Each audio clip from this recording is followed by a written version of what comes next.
Hi guys, welcome back to Mummy Cooks Homemade, and this is what we eat in a week. Are you ready? So we had risotto.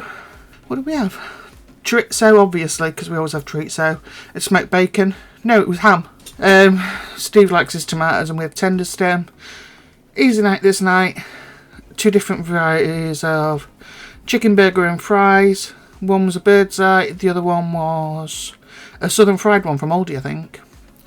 This next night was those are chicken tikka pieces, but it was from a kit my friend Craig sent, so it was like a dry kit, and we had it in this kebab wrap, and you only needed the one.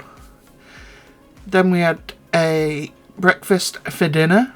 They are not burnt. Before anyone says out, they're caramelised.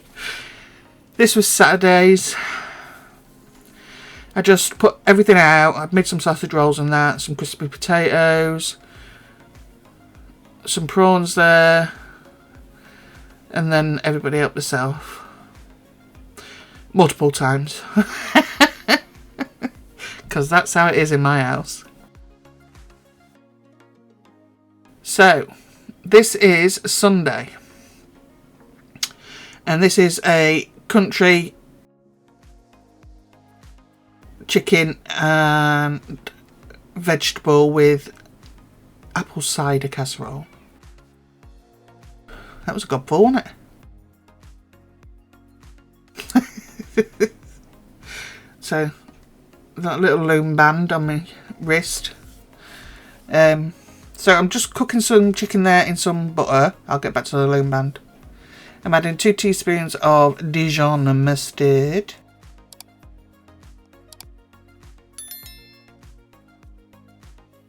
I'm just going to cook that meat off until it's either 3/4 or all the way there, more or less.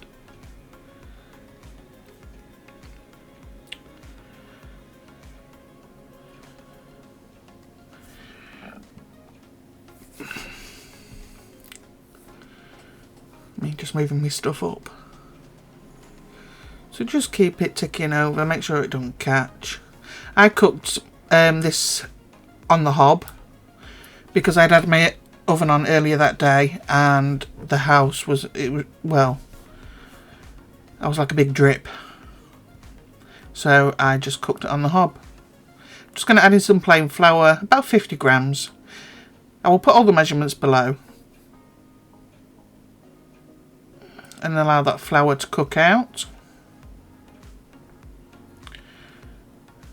And that'll help to thicken your casserole. So the girls have bought yet another loom band kit, so they're making them. I'll have one round my neck before I know it. Around my toes, my fingers. So, in here is cabbage, 1 onion, and 2 stalks of celery.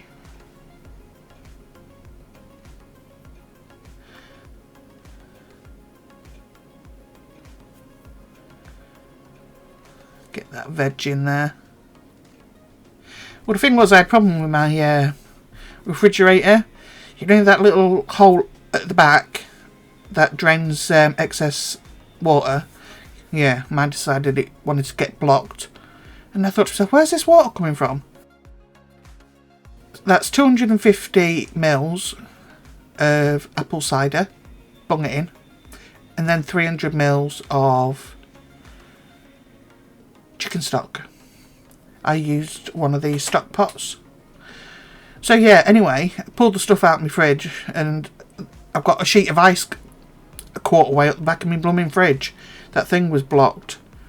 So I had to mess about doing dinner, because obviously everyone wanted feeding. Don't know why, but they did.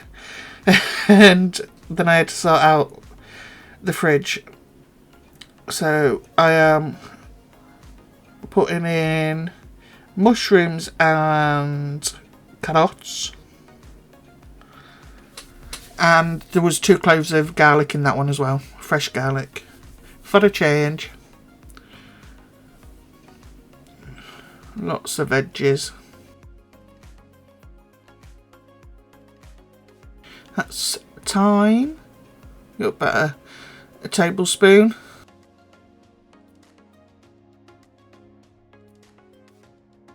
Teaspoon, sorry. And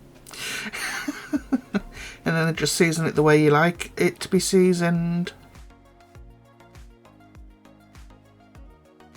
All of us in this house love black pepper, including the kids, so I do tend to be a bit heavy-handed on the black pepper.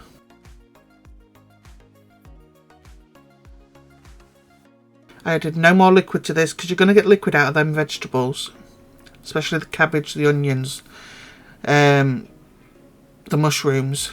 So yeah, you're going to get more liquid out of them anyway. And I literally just simmered this for about an hour and a half. Took the lid off for another half an hour. See, I crack it there, look. And then it reduced a little bit to thicken up the sauce. This is a chocolate orange cheesecake, a baked chocolate orange cheesecake. Here's me taking out the refrigerator situation on a packet of biscuits. Right, one thing I didn't realise I didn't have was oranges. So I had these easy peelers. I thought, well, it's orange, it'll do. So that's what I used. So I stole the kids' easy peelers and I used them. But you're going to need 2 to 3 oranges for this.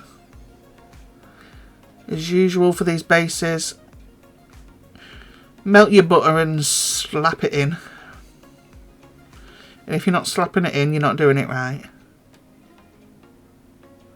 Comes together pretty quick.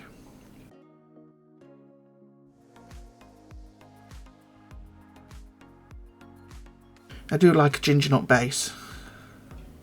Just makes a change from digestives. So this is a 20cm round springform tin. And I'm going to put a piece of parchment over it, over the base, out of shot of the camera, and then just tuck it under and clip it back into place. This will help stop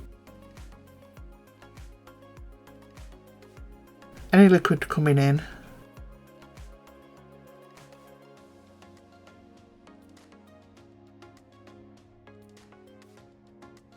When you put it in a water bath. So you're going to bake this on gas 4. It's not like my other cheesecakes where the base goes up the side, it's just at the bottom. So just smush it down and bake it for 15 minutes in the centre of the oven at gas 4.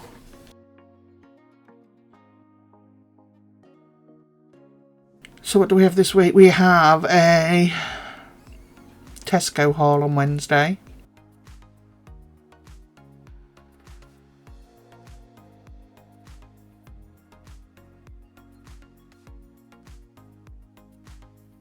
And a day in the life for Friday, I do believe. So, while that's in there baking, I'm going to melt. Really, it should be dark chocolate or bitter chocolate, but I'm not a fan. So I put in what I like. And I've just melted it on short bursts. I could stick my face in that. And because this needs to come to room temperature, I sat down and had a can of pop. The base was baking, that was hot. The chocolate was hot, so that's what I did. And now I'm back. You want 600 grams or 3 pots of cream cheese, because they usually do them over here in 200 gram pots.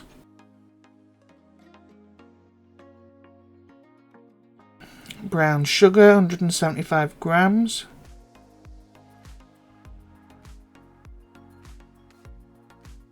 Don't know what's happening in the street. Someone's making a racket.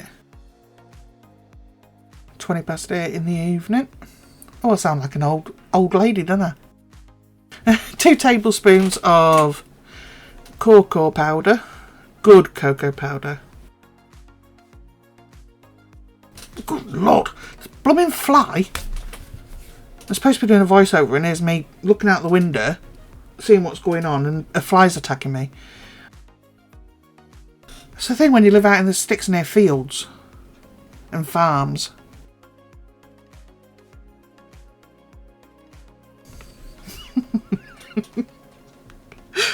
Oh dear.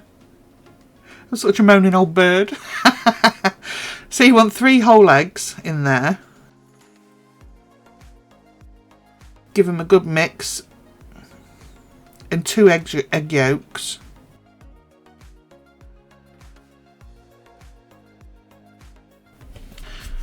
And look at me, exercising my arm and not using a stand mixer. I want a gold medal. Should make whipping blooming Olympic sport. So 2 yolks. If I can get into the egg. Oh my god, such a wimp, I can't even break an eggshell, look.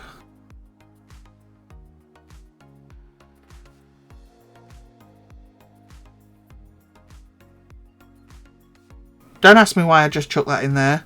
Because as you can see, I lost my yolk and had to get... I don't normally ever put them in the egg white like that. I usually save the egg white, but whatever. I was having a moment. So give that a really good mix. And what I've done is that pot of double cream, I've been shaking it up while I was watching the telly. So it's pretty thick already.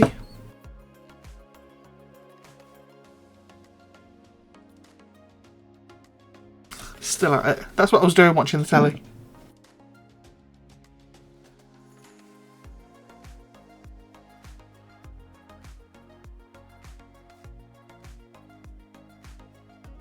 So it's not liquid anymore.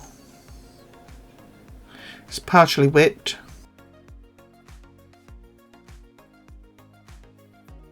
Took me longer to get it out though.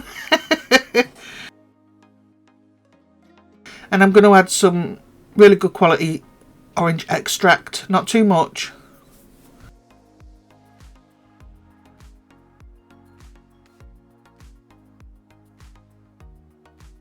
Because if you can have chocolate orange, have that really good orange flavour in there. And you want the zest as well of 3 oranges. If they're large oranges, really large, then just do a couple. Or in my case, just use easy peelers. Sad situation when you got to run off with the kids' easy peelers, isn't it? I knew I'd forgot something. Oh well. It's one of the reasons I used a bit of the extract.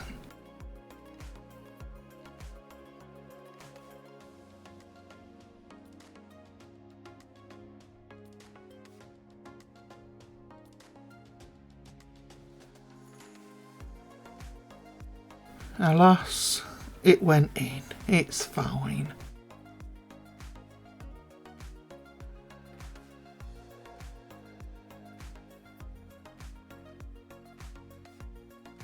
I'm flicking cream everywhere.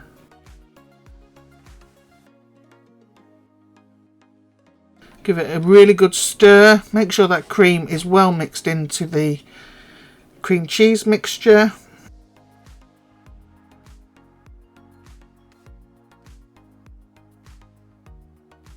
And what you don't want to do is add a hot chocolate into this mixture, because it'll just go all like bitty. I just thought of that comedy sketch show now, saying that. If you don't know what I mean, then please just don't ask. Bitty. Some of you'll know. Anyway, add your chocolate in. But just make sure it is at room temperature, so all the ingredients are the same temperature. I can still hear my kids out back on the trampoline. School holidays.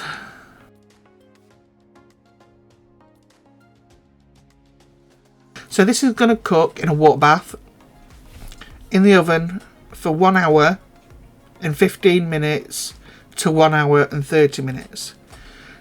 You just want it so it's set around the outside, but in the middle it's still got a bit of a jiggle. A bit like me. So all I've done is put a couple of pieces of foil around the outside over the grease proof. I pulled the grease proof up, so I've got 3 layers there to hopefully stop any water coming in. And I'm going to fill this. Well, I'm going to put my cheesecake mix in first. and then I'm going to put boiling water straight from the kettle halfway up the pan. Try not to splash any at all inside of your cheesecake.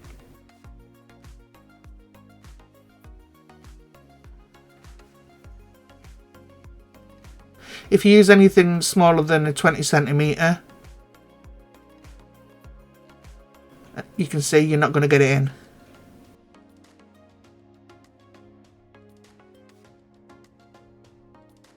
So when this has had its time cooking and you think it's cooked, turn the oven off, but leave your cheesecake in there. Prop the oven door open just a crack and just let it cool down with the oven. And once the oven's cold, take it out. Allow it to come to room temperature and put it in the fridge overnight.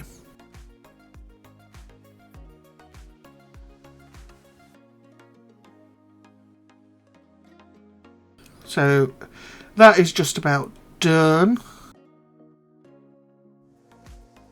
You could taste the apple cider in that, it was nice. So I'm not whipping out the old big steamer today. So some butter, and because tender stem's going in here, it's got to be real butter. Salted. Gotta be salted. Add a bit of oil in there so the butter doesn't burn. And I'm going to throw my tender stem in there. 2 packets. Because we love it.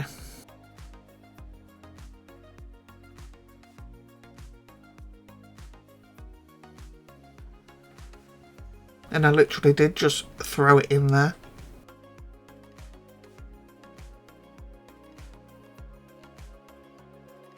This took about 5 minutes to cook. And Steve's took some beans off his garden that I'd done. He went prancing outside like a little girl to collect his beans, bless him. With his little hop, skip and jump. You'll see me put them in. He had to share them with Caitlin though. And I add these to this pan after about 2 to 3 minutes. So, I've just rinsed off the peas, beans, whatever you want to call them. I don't care because I don't like them. I've rinsed them, took the top and bottom off, and I'm not even going to cut them, I'm just going to chuck them in whole. And they took about 2.5 minutes to cook. Everything is done. And those were air fryer roast potatoes, they come out just as good. They were ever so good. And that's Steve's plate with his gross beans. You have to tell him, guys, how wonderful his beans look. And there it is out the oven. So all I'm going to do, pop some whipped cream in a piping bag for a change and just decorate the top with that. And this is the chocolate orange cheesecake when it's done. So let me know what you thought, guys. Chat to me in the comments. Don't forget to like, comment, subscribe, share it if you can, hit that notification bell, make sure you're aware of all uploads, and I'll see you on Wednesday. Bye.